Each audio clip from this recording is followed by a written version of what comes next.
So authors often begin these things by thanking the venue. I have to explain that for me, the Strand is not just any other beloved bookstore, but a place of supreme importance to me. My husband and I used to live a few blocks from here on 12th Street between 2nd and 3rd. And when I was in grad school and needed to buy Ulysses, I came here. So it was purchased a couple of floors below us on the main floor. When I bought it, I had no idea what I was starting. I mean that both in terms of Ulysses itself and what came of it, which is this novel. What I do know is that that day, purchasing it, I never imagined that I would one day be able to have an author event here and see my own novel available in stacks. So that is goosebump-inducing for me and rather miraculous feeling. So thank you for being here to share that with me. I should also say the Strand is mentioned in the 16th of June. One of the characters, Stephen, the book takes place in Philadelphia, but the family grew up in Manhattan. And one of the characters, Stephen, who's a brooding intellectual, he talks about during his teenage years taking refuge in the Strand to get away from his very waspy parents. So for New Yorkers, you know, the Strand is not just a legendary institution, it also has the feeling of a sanctuary. So thank you. This day is also incredibly wonderful for me because I get to be here with David Gilbert, who as a writer is, in a word, brilliant. When I read his novel And Sons when it first came out, I had this thing that kept happening where I would find sentences so startling that I would sit upright. And I actually found myself sore because I kept sitting up from the gorgeous sentences that would astound me and make me go like that. And, you know, typically when we read great novels, I think that we, maybe every 20 pages or 30 pages, come across a gem of a sentence. And in David Gilbert's writing, those gems pop up every other page. They are so frequent and so dazzling. One has the impression of some sort of gem-pooping creature that just walks through. Yeah, I knew. I don't know what kind of mystical creature this would be, but I imagine it leaving diamonds and emeralds and sapphires in its wake. And it is a wonderful experience to read David Gilbert. For those of you who haven't yet, I almost envy you for what you're about to experience. And his wonderful And Sons is out in paperback now, so for those of you who exercised your gift card option here, you should use it for that. So here is what we're going to do this evening. First, I'm going to give a short talk about the 16th of June. Typically at author events, the author reads. I decided to not read for two reasons. First of all, when I am at author events, my favorite part is when I get to hear the author talk about the story behind the book or anecdotes that led up to the book, things that come out in the Q&A portion. So I thought, why not just do that? The other reason is that I often find that at author events, there's a phenomenon that I call the BAV, which is the breathy author voice, which is how authors often read, so I decided to try and skip that. So I will give a brief talk, and then Dave Gilbert and I will converse, and then we will open things up to questions. I love questions, so as I am talking and as we are conversing, if questions occur to you, please hold on to them, and please do ask them. And then after the Q&A portion, I will be available to sign books for those who are interested, as will David Gilbert. Okay. So, what has surprised me the most leading up to the publication of the 16th of June and leading up to today is how many confessions I keep getting from people. To the point where my husband and I have joked that I feel like a priest because I'm constantly taking these confessions. So what are people confessing to me? They're coming up to me and saying, I've heard that your novel has something to do with Ulysses. I've heard that it has something to do with Joyce, and I have to confess, I never made it through Ulysses, or I never was able to make it through Joyce. And people always say this with this pained look of apprehension, anxiety, guilt. like a priest, I try and absolve. I try and make people feel better for not having read Ulysses. I also reassure them that you don't need to have read Ulysses to read the 16th of June. But Ulysses is unique in that facial expression that it causes people. I think no other work of literature does this, where it causes people to feel such anxiety, such nervousness, such apprehension. So that is really what I wanted to talk about, which is particularly relevant today on the 16th of June. Okay, so for those of you who don't know, Ulysses was written in 1922 by James Joyce. And whenever we see these lists of the best novels of all time, Ulysses is universally in place number 1. So it is widely considered the best book ever written. It is also the only novel I know of that has its own holiday, which is today, Bloomsday, named after the main character, one of the main characters in Ulysses, Leopold Bloom. And this isn't just a holiday for literary critics or book snobs or professors. If you, around the world, go into bars today, when soccer is not happening, I should add, but on a typical Bloomsday, throughout the world, you will see people drinking and toasting to Joyce. You'll see people in period costume. You'll see dramatic reenactments going on. And part of my question is, why Ulysses, right? We don't do this for any other novel. We don't wave green glow sticks for Gatsby or flicker the lights in August for Faulkner. Only Ulysses do we do this for. My own experience with Joyce, after faking it for many years in college, I'd pretended to read Ulysses, as I think many people do. But in grad school, when I was getting my PhD, I finally went to read Ulysses, and because this was for my comp exams, I had to read it not in a passing way, but in an earnest, much more serious way. And it wasn't just that I was reading it for comp exams, I also was ready to finally tackle it as a challenge. My way of preparing for it, so Ulysses riffs off of Homer's The Odyssey, as many of you know. So my way of preparing for Ulysses was that I read the Odyssey in the original Greek. So we're talking about a whole very nerdy, geeky level of preparation. Sleeves rolled, studious. I went into it so eagerly and earnestly, ready to love it. Can you guess what happened? From page 1, I couldn't stand it.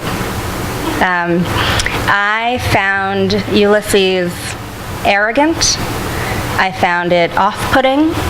I found it purposely obtuse. Joyce, in 1922, said that he had written a work to keep the professors guessing for centuries. And you feel that. You feel his desire to confound. You feel that rather than want to draw the reader in, invite you in, rather than be aware of you staying with him, he instead wants you to feel that you are on the outside of all of his references. He wants to make you feel like you have to be on your toes. And that, to me, I didn't know what to do with that reaction, especially because I was so eager to love it, right? So I had this reaction that I didn't know what to do with. In hindsight, I think I needed the priest I've now become. I needed someone to confess to.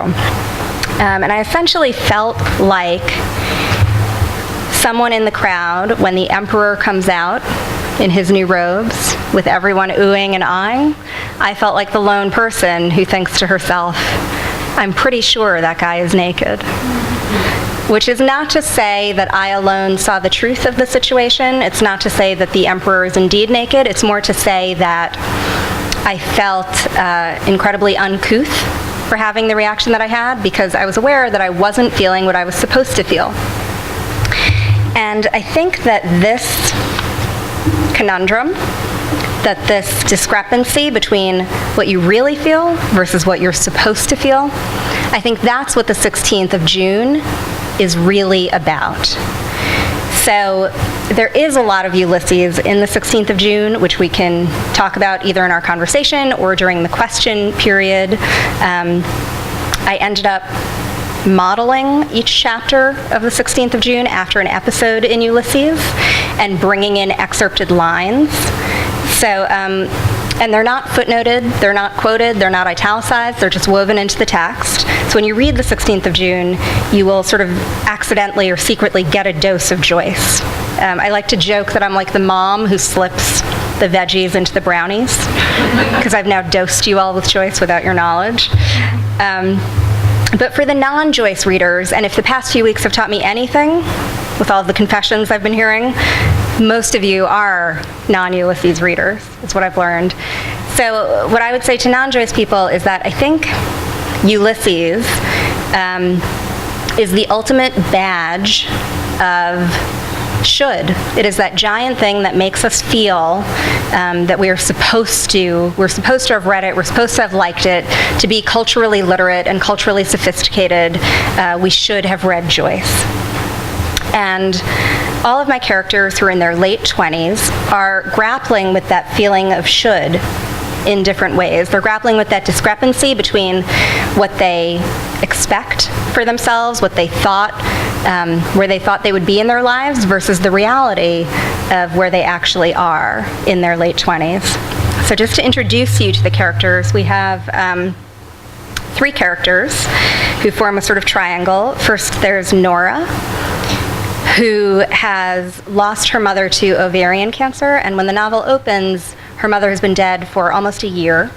So Nora feels a very deep sense that she should be over her grief by now, and daily life should be resuming, and life should be getting on with itself, and instead she feels more acutely aware of her grief than ever.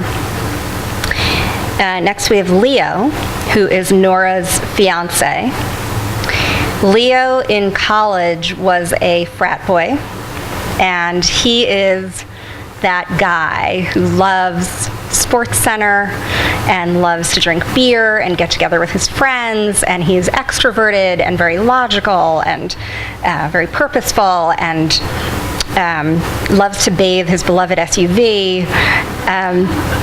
And he feels like, with 30 creeping up, that he should be settled down, that he and Nora should have a wedding date by now. They've been engaged for a while with no wedding date. This concerns and vexes Leo. And he also feels that if they want to do that thing of settling down in the suburbs and having the 2.5 kids and the white picket fence and more SUVs, then they need to get started on that. Stephen, who's the third point of the triangle, is Leo's older brother and Nora's best friend from college. Stephen has been dithering in his umpteenth year of grad school.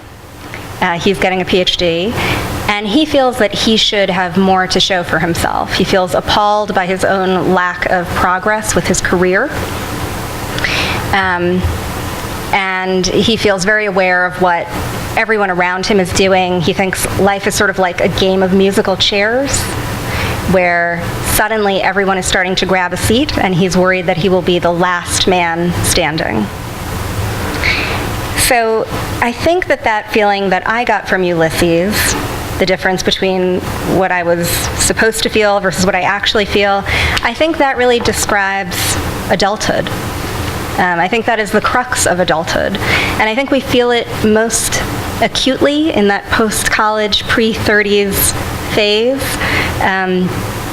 But as I've been doing these events, I had an event where I had a 72-year-old woman raise her hand and say, honey, I still feel that way, and I'm 72. So I think it continues. What surprised me most after the 16th of June came out in the past couple of weeks is the assumption of love. The fact that people assume that I wrote this because I loved Joyce and because I loved Ulysses. And what it reminds me of is, I think if you were to interview, for example, an oyster about the pearl, the oyster would not tell you that it had set out to make a pearl It would not tell you that when it was a baby oyster, it dreamed of making a pearl. It would not tell you that it has always, dreamt of pearls. What it would say is that one day it felt vexed, and it felt irritated, and it felt that something was bothering it, and so it started to respond to that feeling and shape itself around that feeling, and the next thing it knew, there was a pearl. That is very much how I feel about this novel, which is not that I set out to write a love letter to Joyce, or not that I set out to encourage you to read Ulysses, but rather that one day I felt vexed, and I paid attention to that feeling. I think that we live at a time when it is harder than ever to listen to that nagging voice, when something vexes us or irritates us, when we feel differently from the crowd roaring around us about the emperor's new clothes, and we have a little voice of doubt. I think more than ever, we have different people telling us how we should lead our lives. There are a dozen articles every day telling us how we should parent, what we should eat, how we should exercise, how we should live differently, just all of these different manifestations of the should. We also compare ourselves to others more than ever because of social media.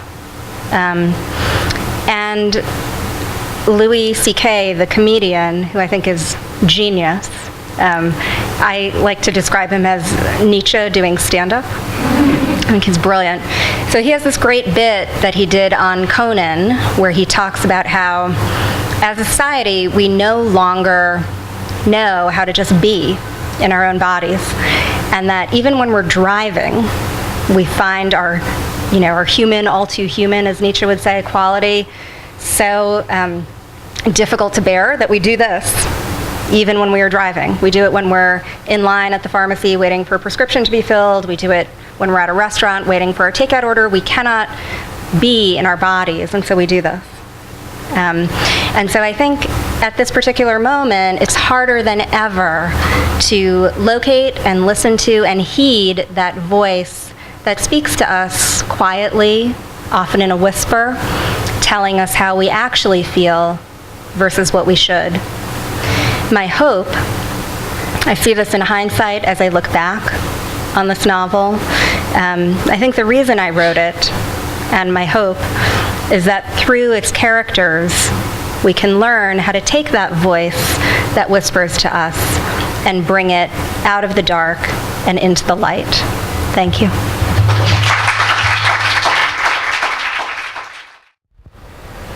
Thank you very much, Maya, for saying such nice things about my book, and also for saying such elucidating things about your book. So far, the United States is winning 1-0, just to anyone who's curious. I would not have expected you not liking Joyce. I find that to be fascinating, surprising. Is there any love for Joyce? Yes, and thank you for starting there. Especially today, right, on Bloomsday, the 16th of June, it is good to talk about this. So my joke is that I feel like this novel basically put me in an arranged marriage of sorts with Joyce, in the sense that I didn't like him at first, but over time I've come to love him, and I've come to love Ulysses, but in a kind of grudging way. And I still have deep sympathy for people who can't stand Joyce. So yeah, I mean, I think I have, it's unique in that I have a different relationship to it than other novels. Other favorite novels of mine, and when I think of other favorite authors like Toni Morrison or Faulkner or Kafka, I loved their work right away, and there was a feeling of familiarity and a feeling of just adoring that author or that work immediately and sort of getting swept up. And with Joyce, I did have to overcome that initial resistance. And I think it's funny, but also a little bit predictable, that writing this novel, which started out as my reaction to that feeling of being vexed, that is what made me love Ulysses. I mean, I think it's almost like, the girl who sets out to make a documentary about the boy she dislikes, right? Like, what happens after having your camera trained on his face for many hours and many hours in the editing room where you're studying that footage? You, despite yourself, come to find things that you love. A classic romantic comedy setup. Me and Jim. Yeah, exactly. So that begs the question then, where did the impetus to write this book come from? Did Joyce come first? Did the characters come first in the situation? Obviously, it's very interconnected, the Joyce aspect of the novel and the novel itself. But was there a moment where you're walking down the street where you're like, oh, I can put these two things together? Or was there, right from the start, you knew, okay, this is going to be kind of a satire about family? Though I think satire is the wrong word, 'cause to me it's not as satiric, but I mean it's satirical about the treating of Bloomsday. But the characters are incredibly real. So yeah, what came first? Did Joyce come first? Did the characters come first? So what happened is that as I was in grad school and studying for comp exams, one day I was at my desk and a sentence just sort of arrived in my brain. The sentence was, I'll try and do it from memory, Leopold turns the volume up as the hail comes down, as if he can drown out its sound, so loud that Nora worries the windshield will crack and across it a web will bloom. So you can imagine I was studying and the sentence just like arrived in my brain. I wasn't writing fiction at the time. I hadn't studied fiction formally, how to write it. And I sort of felt like a cat that had just coughed up a hairball. You know, like I looked at that sentence and thought, like, what is that? Several days later, I realized the first word was Leopold and the last word was Bloom. And I thought, oh, maybe there could be a novel about Ulysses.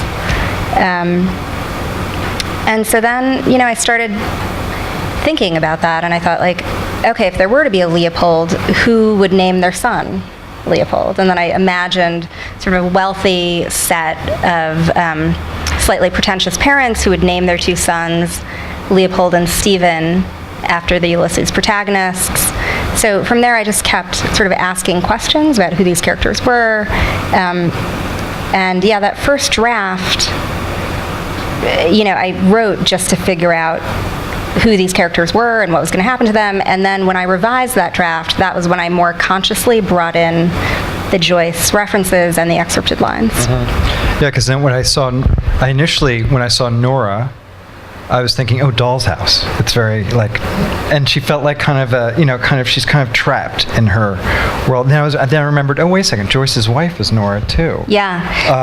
And so did you start? It's a fun game to play, but it's also a really dangerous game to play. Yes. Because you can start getting caught up in how many references you want to throw out there, and you can kind of lose your way a little bit. Did you find moments where you lost your way because you were like, oh, I want this chapter to really reflect this part in Joyce, in a book that I don't even really like, which is fascinating. So were there moments where you're like, oh, I need to pull back from doing the reference stuff and stick with my initial story and what I want to say? Yeah, well, so I think what helped was that the first draft, I made a conscious decision to not refer to the Ulysses overtly. And there were some references that snuck into that first draft. For example, you mentioned Nora. One of the times that Leo is in his kitchen thinking about Nora, he picks up this old skillet that he has in the kitchen. It's an old skillet, crusty and barnacled, semicolon. Nora refuses to touch it, and Joyce's wife was Nora Barnacle. So things like that sort of crept in. But that first draft, I didn't look at the Ulysses, and I think that helped me write it. I think if I had tried to do that in the first draft, I wouldn't have been able to finish the novel. And then when I revised and brought in the Ulysses, I often sort of felt like, you know, I would like swear at myself all the time for having taken on this challenge, but I often felt like I had put myself in a corner and I had to sort of write my way out of it. And that even though the structure of the Joyce was sometimes punishing, there was freedom with it, because having those constraints or wanting to work in certain things would give me structure for that particular chapter, and sort of create like a set of monkey bars. Like I knew what my next move had to be to get to the next place. Yeah, no, exactly. It's like you have these rules that you have to follow. It's almost like poetry when I have to write in this kind of form, and that's Right. It's oddly liberating because you just have to turn your brain into that little space to fit into that little hole. So you're going through Ulysses in your second draft, and you start to bring out things from that novel and put it into your novel. And were there moments where you wish you could have done something that you couldn't do in Ulysses, that you were like, oh, I wish I could transpose this in a way that would be pleasing not only to just someone who doesn't know Ulysses, but also to someone who does know Ulysses? I tried to actually not be too literal with Ulysses and to not be confined by it. And what I kept in mind, there are these other great novels that do this thing of riffing off of a classic. I also like to think about rap, when rap samples an existing song. And so, I thought about Michael Cunningham's The Hours and its relationship to Virginia Woolf, and I love The Hours, right? It's a brilliant, beautiful novel. But what I loved was that he took liberties when he wanted to, and he was not, he wasn't playing sort of an obsessive game of matching. And so that was the balance, I think, of wanting to have sort of an Easter egg hunt for the Joyce buffs and slip in those quotes, but also have a novel that really worked on its own for people who were not familiar with Joyce. So if the book does really well, is Finnegan's Wake next? Is that where we're going? Yeah, it's funny because when I think about Ulysses, I remember when I first read it in college, it really was like one of those books that you just wanted to ride in front of your face. It's like, I'm reading Ulysses. Right. And it just made you feel like a grown-up. It felt like you were no longer a kid, but you were now a serious intellectual, even though half the time I was like, where are we in this thing? And I have no idea who's talking right now. And I had that little cheat book, which was so essential during that time. But for me, like when I think of Joyce, since it is Bloomsday, the one, in Finnegan's Wake I tried, but I just could not even wrap my head around that. And Ulysses, there are moments in that book that are just so overwhelmingly beautiful. But I always find myself coming back again and again to those short stories, in particular The Dead, which just is one of those perfect little pieces of writing that for me when I kind of want to return to Joyce, it's not returning to Ulysses, it's returning to The Dead. So in terms of writing this book, I'm just going to get to nuts and bolts questions because that's what writers always want to talk about. How long did it take you to write it? So I started the novel when my daughter was 3 months old. You had time to do it then? I wrote it in the evenings and at night and on the weekends, and I would go to my local cafe, often probably looking like a homeless person because I was in a sleep-deprived, exhausted, unshowered state. And I think that the novel was almost a sort of escape hatch for me in the overwhelming first days of new parenthood. It was wonderful to, there was sort of a bliss that came from just tuning out my own world and my own worries. That feeling I think that we find when we read, right, of being able to forget yourself, forget your own world, and escape into another one. So I found that in the writing of the novel. I finished the first draft, to answer your question, by her first birthday. Wow. Because it was a first draft, which is to say riddled with problems and holes, and no Joyce, or not too much of it. And I then, by her, everything sort of happened by my daughter's birthdays. So by her second birthday, I had an agent, and by her third birthday, I had finished a revision. I had told my agent before she sent it out that I maybe wanted to tweak the novel a little bit, and I'd probably spend 3 or 4 weeks working on it. I ended up taking a year and revising it. And by her 4th birthday, we had the book deal. That's great. How old is she now? She's now 5. What's happened on the 5th birthday? Anything big? So when you were you didn't come at this wanting to be a writer. You were doing comparative lit at getting your PhD, and you got your PhD in comparative lit? I got my PhD in comparative lit. I think I had always wanted to be a writer, and especially growing up in an Indian household, being a fiction writer was so far removed from the possibilities that my parents imagined for me. I think it would be similar to like thinking about becoming like a Madonna impersonator. Yeah, just... That's next. Right. That for her 5th birthday, I will indeed be performing.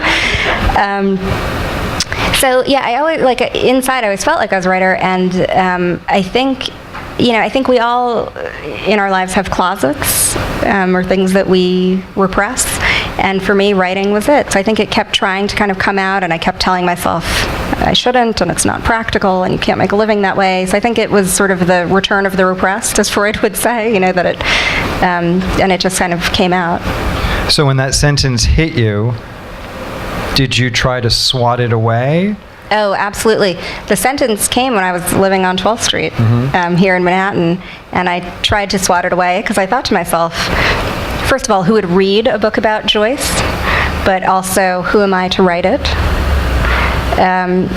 And so that sentence sat there in a notebook, which I still have, just a single sentence.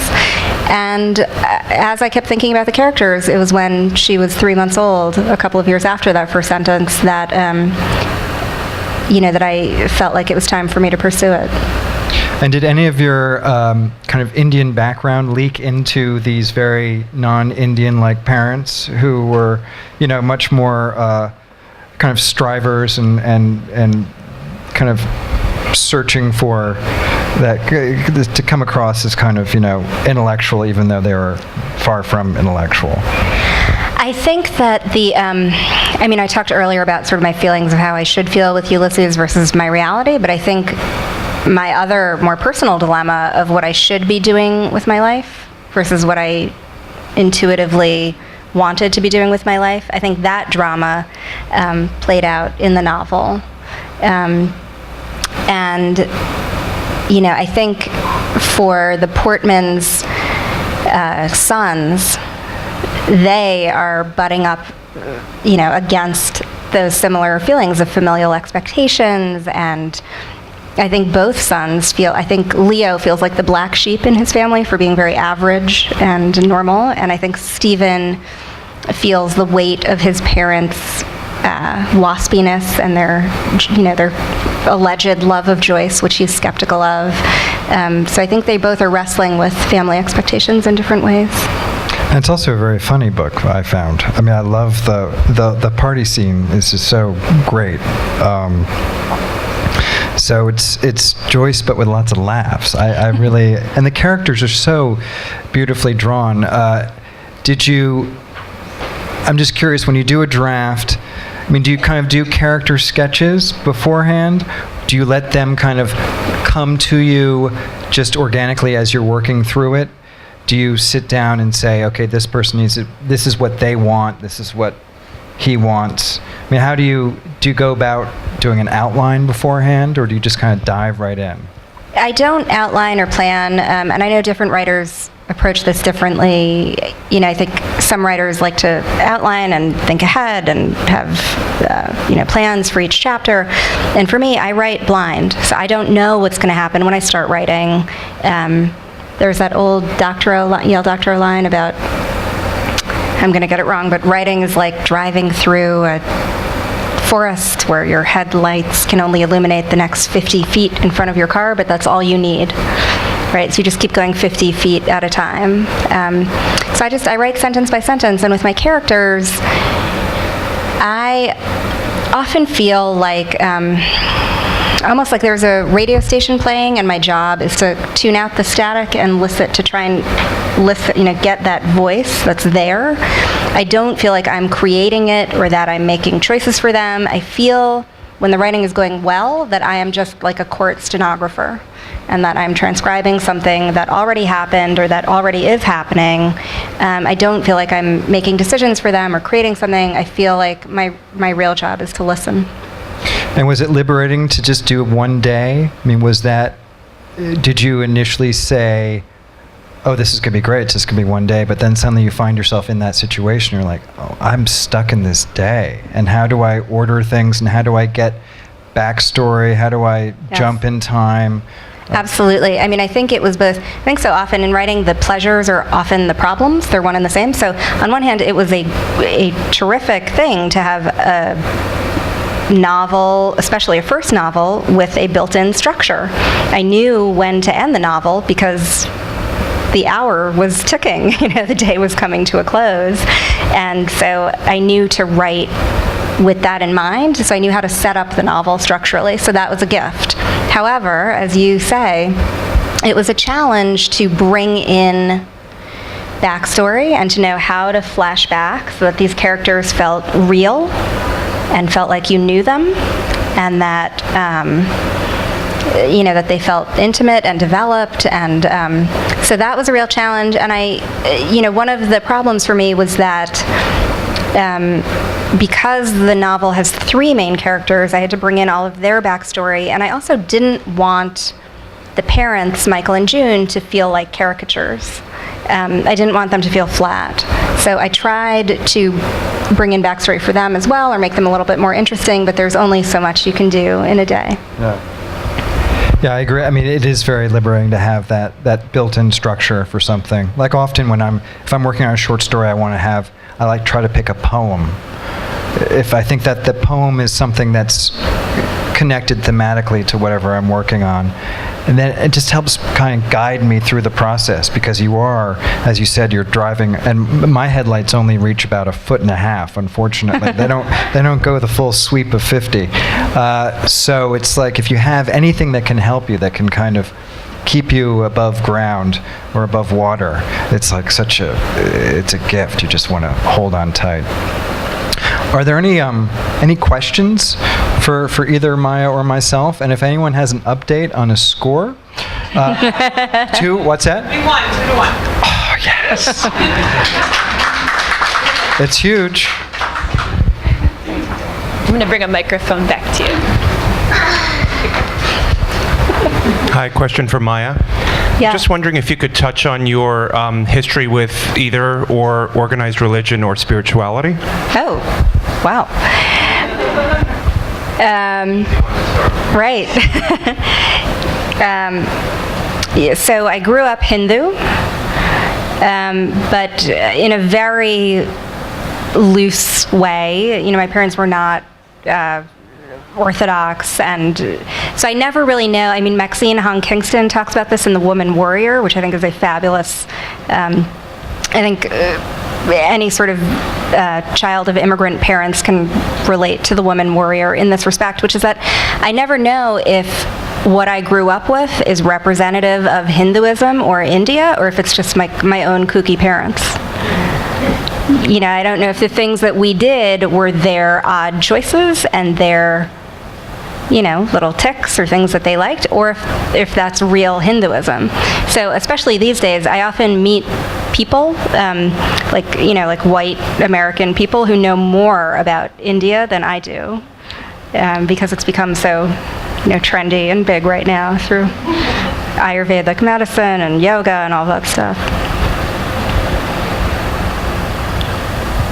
And I would say, sorry, I feel like I didn't really answer your question. I would just add to that so I don't practice religion, but I do think, if this isn't going to sound too corny, I think writing is its own form of spirituality in a way. When you write fiction, you have that feeling that I think religion at its best is supposed to impart, that we are all connected, and that there's more that unites us than divides us, that to really get into the microscopic details of any one person's life shows you our commonalities, so I think I find that through writing, if not through organized religion. You also discover that there is a hell. Right. Many stages of it, yeah. Dante was right. Right. Yeah. First and foremost, heartiest congratulations, Maya. Talk about bloom without being overly punished. You certainly bloom with this, and your presentation tonight was really spectacular. And I have, by the way, you're not the only one who's not a Joyceophile.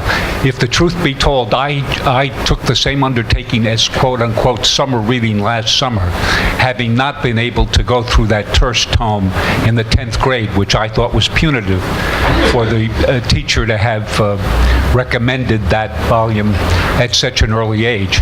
And I didn't get through, as a true confessionalist, the 3rd chapter when I undertook it the 2nd time, and I was thrilled to find out, upon doing a modicum of research, that Joyce was actually thought to be criminally insane at the time that he wrote, as you may know. But my question to you is the creative process, the editorial process. What was that for you, and how did you go through it technically, if you will? Do you draft as you go along, or do you try to get large text out and then go back and editorialize? So there's so much to say so one quick thing is that a lot of people with Ulysses find the 4th episode to be the one that gets them. That's when we first have Leopold Bloom enter into the novel, and that's also where you get, Leopold Bloom in Ulysses is a hedonist, and he is, that's when you get the juicy, racy bits of Ulysses, the sex and the food and the appetites and the, all of the human stuff. The first 3 episodes in Ulysses are Stephen, that's the most cerebral and the most heady. So it's no accident that my novel, The 16th of June, starts with the 4th episode of Ulysses. So that is a side note. The editing process, I think that writing is both an engagement with and a suspension of your critical faculties and your inner demons and your inner critics. So I find that when I am drafting, I need to suspend that voice of disbelief and just ignore it. And a first draft especially feels to me like a downhill ski in a certain way. I want to get to the finish line without too much self-censorship. I think perfectionism does not really, you can't have perfectionism in mind with a first draft. And then when I revise and when I self-edit, that is when I bring in the supercritical voice and try and, really ask myself the tough questions of what is necessary, how can I make this cleaner. Again, to reference Louis C.K., because I adore him, he talks about how there are 2 modes of sculpting. There's one mode of sculpture where you tack on, you create a sculpture by adding. There's another way of sculpting where you have a big block of clay or marble, and you sculpt the thing by removing. And so I think first drafts are a time to add on, and editing and revising are a time to strip and to create that way by removing.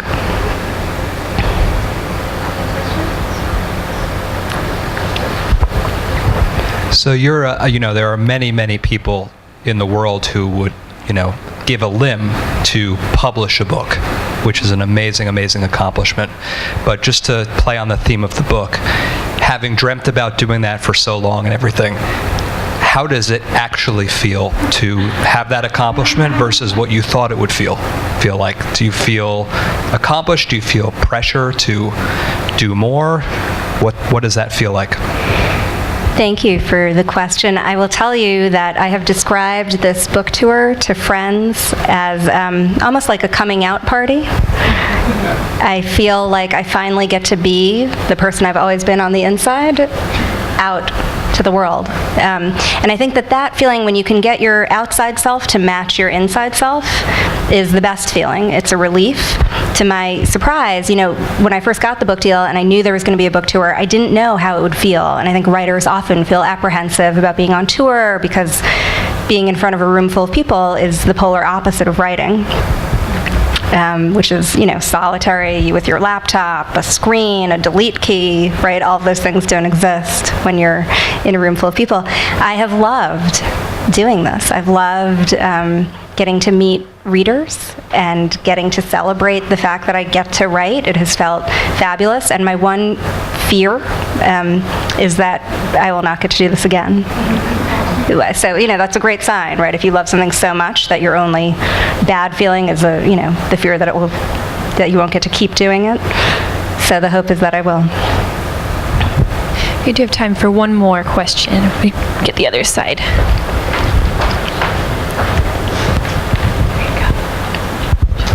I'm one of those people who think that the emperor has clothes, but it's a pretty complicated wardrobe, Yeah. I agree.